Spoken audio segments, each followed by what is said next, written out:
Welcome back to the Staying Young Show. Be sure to visit StayYoungAmerica.com or call 844-WELL-100.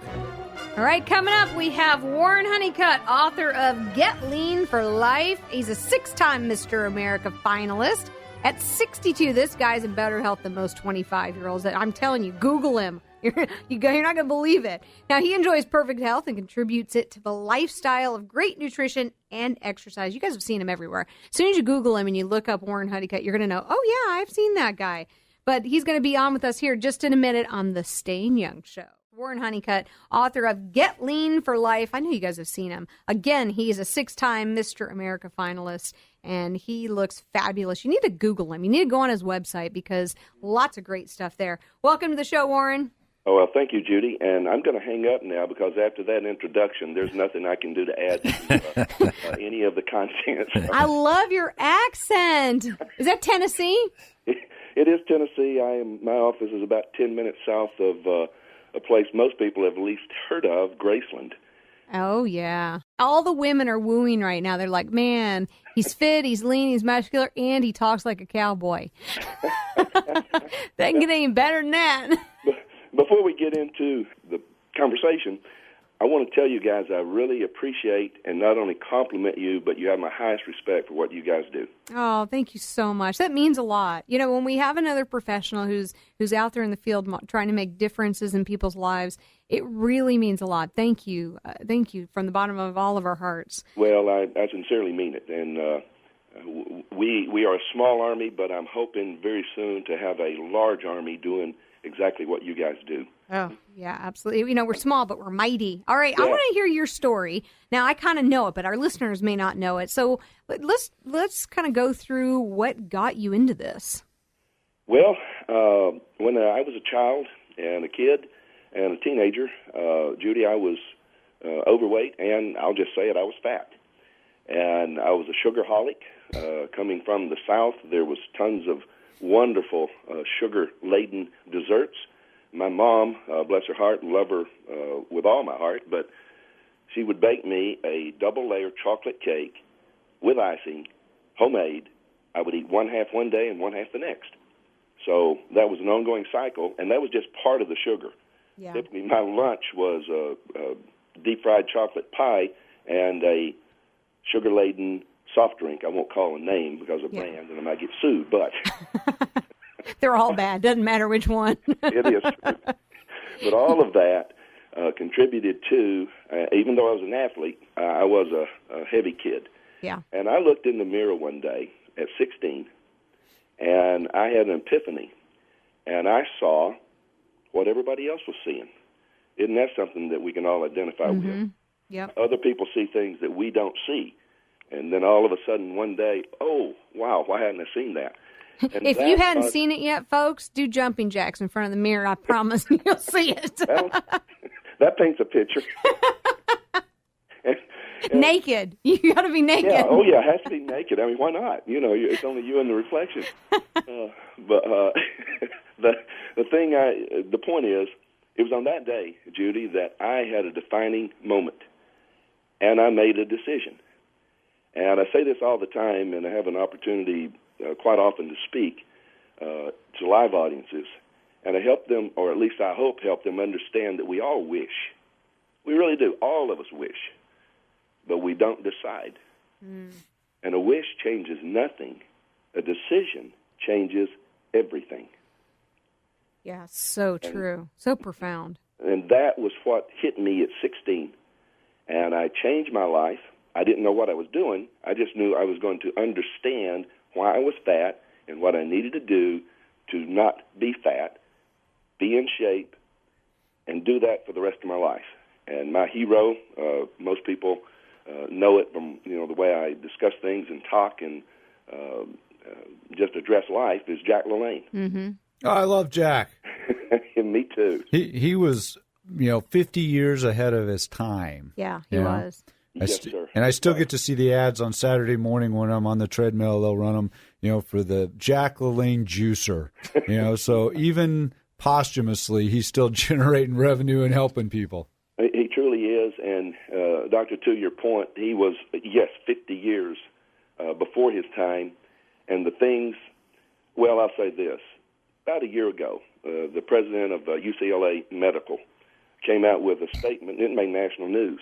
And he said, we can lower health costs in America by a full third if we'll do two things: eat right and exercise. Mm-hmm. And that everyone looked at that guy. What? What a concept. That's a shock. And I laugh and I go, Jack LaLanne said that in 1950. Yeah. And he did. And so much of the equipment, I won't get into all the pieces, but the cable crossover and the leg press and Smith machine, Jack LaLanne invented those. And his name was never attached to them because he said he was so busy trying to make a living, he just, come up with the stuff and put it in gyms and didn't know anything about patents or anything else. But so much of the equipment that everyone that is a gym member is aware of came from Jack LaLanne. He was a phenomenon. He really was. Now, as important as it is to work out, unless you have good nutrition, it's not going to get you lean, right? No, sir. A six-pack is made in the kitchen, not in the gym. Oh, that's a great little quote. That's perfect. Well, in most cases, the six-pack is consumed in the kitchen. Yes.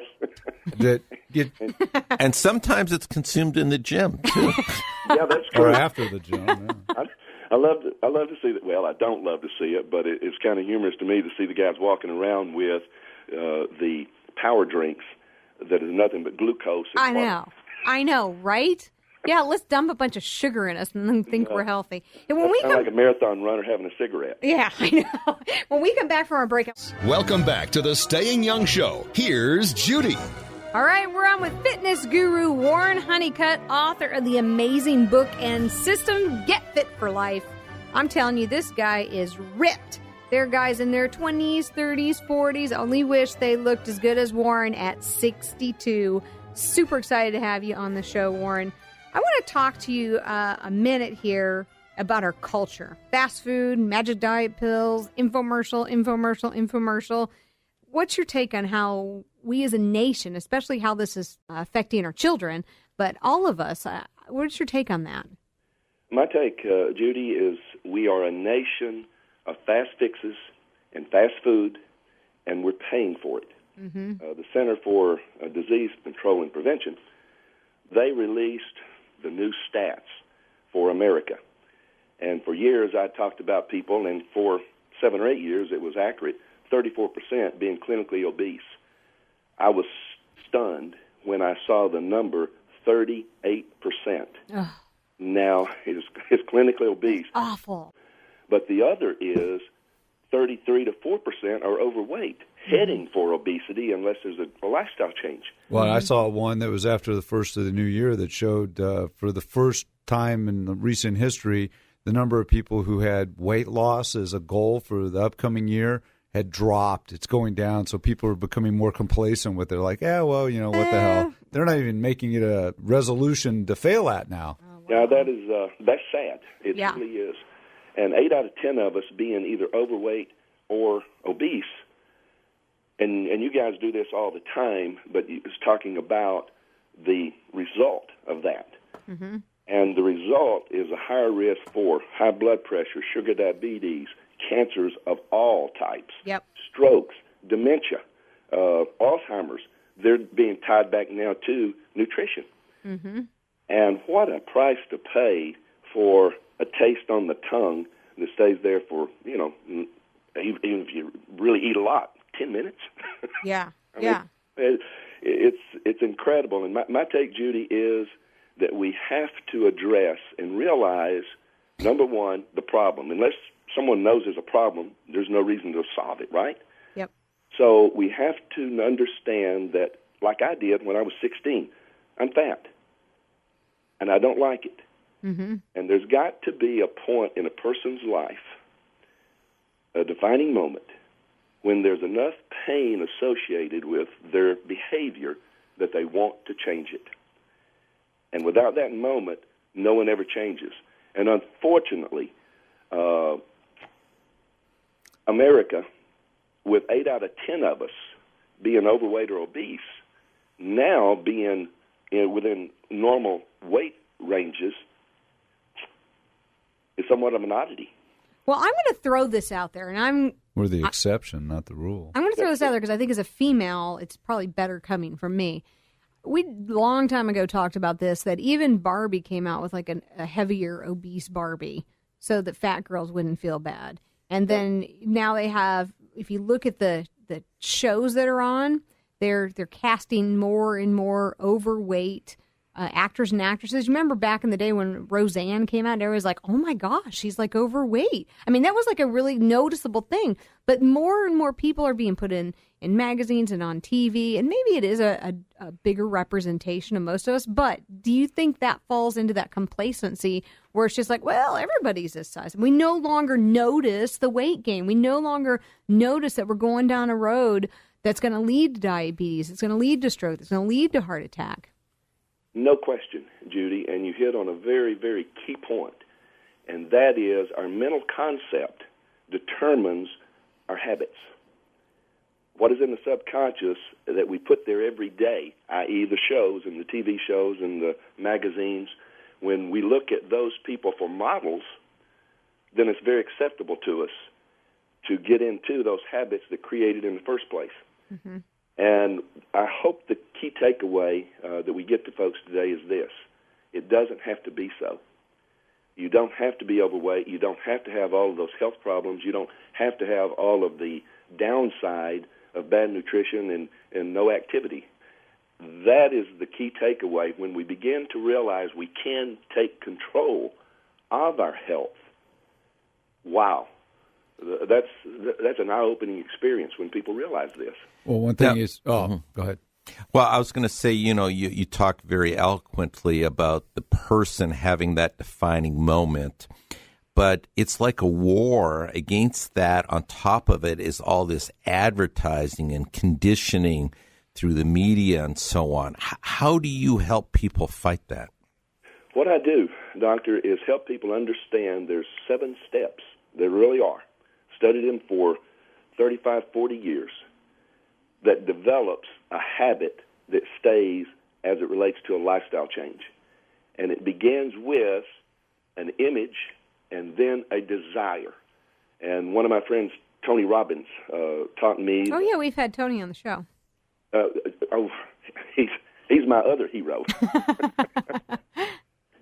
But he pointed out that unless someone has an overwhelming, strong desire to change, there is no change. Mm-hmm.